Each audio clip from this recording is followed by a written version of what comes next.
Hey guys, Greg here, Bone Tactical, checking in here at the St. Pete Boat Show. We're gonna show you guys a little bit about what they have as far as the different vendors. I think there's like 600 vendors this year or something like that. Just gonna show you some of the coolest stuff that we can find out here, and hope you guys tune in. If you don't like boat stuff, this isn't the video for you. So on the subject of speed, we are looking at a lot of the outboards here, and we're gonna kind of glance over some of them and see what we've got. But 80 miles an hour at one point in time, not too long ago, was pretty fast on the water. And now we've got some companies that are really competing and really pushing the limits, going over 100 miles an hour with outboard motors that used to have to be the fastest boats on the water, or were known as being the fastest boats in the water, were cigarette boats or internal motors. Now we've got outboards, 5-6 outboards on boats that are pushing over 100 miles an hour. Really cool stuff. So this behind me is Skipper power boats, something really cool. A lot of, in my opinion, what you would see in like higher end Miami style center console, but I'm looking and it looks to me like high reliability, like you get a lot of bang for your buck with these guys, and really just something that maybe might be at a lower price point than some of the other competition, but definitely luxury item, packed with features of going to be a fast boat. Pretty much 80 miles an hour is as fast as I'd want to go on the water in most conditions, right? So something really worth checking out and really cool. I'll overlay some of the footage of the actual interior here. Color schemes are on point, really cool looking deal, and something I would like to look more into as well. Big outboards are all the rage right now. There's V6s, V8s. This is the Yamaha 450 behind me, and it's pretty cool. Imagine 4 of these on the back of a 40-foot boat. You're rocking and rolling. We're reaching speeds now with outboard motors like these that have not really been possible even 10 years ago or less. So this behind me is the XO Explore 44, 44-foot aluminum boat. Actually really interesting boat because the upper section, everything you see with the cabin and everything, is fiberglass still, but the hull is aluminum. So it's more of like what you would have seen before this luxury version here of maybe like a work boat or something that you would consider to be pretty reliable. Not necessarily anything fast or sleek, but that could take some decent seas, especially with this hull design. Something really interesting, not something you see a ton of in Florida, but really cool. And with all of the horsepower that you've got with the multiple outboards, we're looking at what they're saying is 55 knots, which is pretty incredible, being an aluminum boat with this particular hull design. Definitely beautiful interior and super tricked out. So really cool, something to stay tuned for. What I like a lot as well is this other smaller version here. I really like the seats in it. It looks like you can strap down and really get into some rough waters and have a good time, have a lot of fun on this guy. Check these out, XO Marine. Really cool 1980 plane right here behind me, fully rebuilt. This one in particular has the pontoons, so you can land on water. Really cool, and really just kind of like an island hopper, puddle jumper, but a really cool older fully rebuilt plane. This other one here is a fold up, so pretty cool, very lightweight, light sport is what it's called, the Icon, and worth looking into just for a modern, really the opposite in every way of this older 1980 classic that it's sitting next to. Just some really cool planes here at the boat show. So it's pretty cool to see some skinny water boats out here also. This is a shallow sport behind me. They're claiming 5 inches on a plane. For those of you guys that aren't really super familiar with the shallow water boats, definitely check out some of my videos down in the Everglades with the Hell's Bay boats.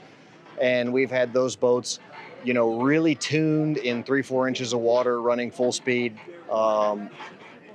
Definitely takes a lot of maneuvering, you know, jack plates and really knowing what you're doing. But if this boat can do what it says it's capable of doing, it's really impressive because it's considerably a bigger boat overall. So this one's really cool too. This is a bigger version here of same shallow sport, but they're saying, I'm looking at the sign right now, 15.5-inch draft, which is impressive for a boat with two 350s on it, and 10 inches draft on a plane, which is really cool. So definitely technology coming a long way as far as, you know, what you can see with shallow water boats, and capable of getting back to areas like, you know, where I live, but really cool shallow sport. Gonna have to do some more research on them and check out what their full lineup is. Really liking these two boats over here as far as the capacity and capabilities of the boat. I'm also interested to see what kind of speeds this boat can get over here with twin 350s, and if there's any kind of a balance between inshore capabilities, which it definitely has, and if it can take any kind of seas at all. Looks like it can. We'll have to find out. I don't know if you guys have seen these tri-tunes yet. They're pretty popular, and you know, the pontoon is the old school party barge, whatever you want to call it, but the new tri-tunes, they can take a lot more wake and they can do a lot more stuff. I've seen them out on the water and around the bay and whatnot, and they are pretty cool. So definitely worth checking into if you haven't seen the tri-tune. It's a 3 pontoon boat. So Contender has been a pretty legit offshore fishing vessel. A little bit of a crossover between something that is something you can get some speed on, depending on the motor configuration. It will take some wake. You can do a little bit of travel. If you want to go, you know, Bahamas, something like that. This larger one behind me, gonna get the details on that in a second, but definitely can do adventures. You can get them with decent sound systems, definitely have a lot of technological advancements from as long as they've been out. And there's a lot of other people now on the market that are really competing for that market space. But as far as a fishable boat that you can still have a good time on and it'll take some high seas, Contender's hard to beat. So we're over here at Sea Hunt. You guys know I have a Sea Hunt, so I'm a little bit partial to their boats. They are really great boats for this area, Tampa Bay. One of the best things about them, in my opinion, is how well organized they are, how all of the storage that they have on them, everything is really well thought out. They're just an overall really well put together boat, well made. Haven't had a bunch of problems with mine other than electrical stuff, which a lot of boats are going to have issues if you keep them on a lift like I do. And that's something we can get into in future videos. I think a lot of these companies could do a lot better electrical work, but it's kind of just the market standard to leave some bare connections on there, not use dielectric grease, not seal every electrical component. Something that I would like to see improved, and definitely otherwise, I think Sea Hunt is going to be one of your top choices for a fishing vessel that's a great crossover for just being able to get out and cruise around, have a good time, decent sound systems, and a lot of luxury items that you won't find in similar class boats. So I am standing here in front of Robalo. It's Spanish for snook. They are an old school contender for this area. A lot of these boats out here, they've got a good name in the industry. They really have stepped their game up recently. They're doing a lot with bigger motors. They've got the V6 350s on some of these. One thing that you can notice about these boats is they have something similar to what is like a Panga style hull design integrated into a modern boat, which means they can take a little bit more waves when going offshore. You've got these multiple motor options, right? And you can really just kind of get into something that's a decent boat and a name you can trust with these Robalo fishing vessels. They do have a few bay boat style boats, but what they're showing off here at the show mostly is their bigger offshore stuff.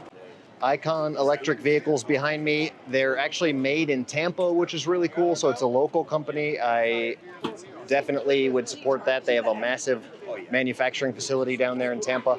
That little bike that I just filmed, that's kind of like more of a moped, and that's really cool. It does like, I think, maybe almost 30, 25 miles an hour. And one thing I noticed about these is they've got like a lot of cool components to them, like lighting. They seem pretty tricked out with radios and stereo, you know, very loud speaker systems and everything, way over the top of what you would consider to be just like a normal golf cart for putzing around the golf course. So really popular thing now with a lot of people that have these neighborhoods that everybody has a golf cart and they kind of go around the neighborhood with or without golf courses. I've seen a lot of them, neighborhoods where they don't even have a golf course, but everybody just kind of goes around, goes over to the pool or something like that. These being electric, I think is a big selling point, just with the big electric movement, and you don't have to buy gas. So super cool. Check out Icon electric vehicles. Behind me is a reef runner. It's something new to me. I haven't seen these reef runners yet. Just took a quick look at it. Looks pretty basic, very bare bones on the inside, but looks like it might be a good fishing boat. Comment below if you know what the reef runner is, because this is new to me. Have not seen these out on the water or around Tampa Bay as of yet. These behind me are HCB. They're calling them like a sport yacht, and it's pretty cool. Multiple $1 million boats on a center console design, so really interesting. Pretty cool show. I'm gonna go ahead and head out. I think the coolest things I saw here were the EXO boats, the Skipper power boats out of Miami, the EXO boats out of Finland, and the shallow sport boats. I didn't talk to those guys. I don't know exactly where they're from, but I really like the draft on those. They go pretty, shallow. They run very shallow for what they are.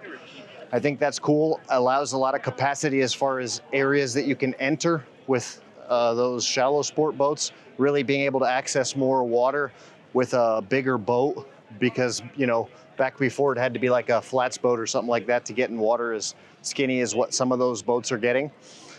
Then from there, the XO boats, aluminum. So them and the Miami guys are doing a rib. So both of those are kind of like a crossover from what used to be like considered a utility boat and is now just actually they have luxury versions, but you're going to get the reliability out of those boats that, the aluminum hull design is really cool. Really something I like to see with being able to take its tough seas. It's not going to get high speeds, but the Skipper one will, because it's a rib, very light, going to be able to go high speeds, has all the motors, has all the cool stuff that most guys are looking for, in the Miami style center console speed boats, but for a much better price point. So I would say that's what's I would most like to check out.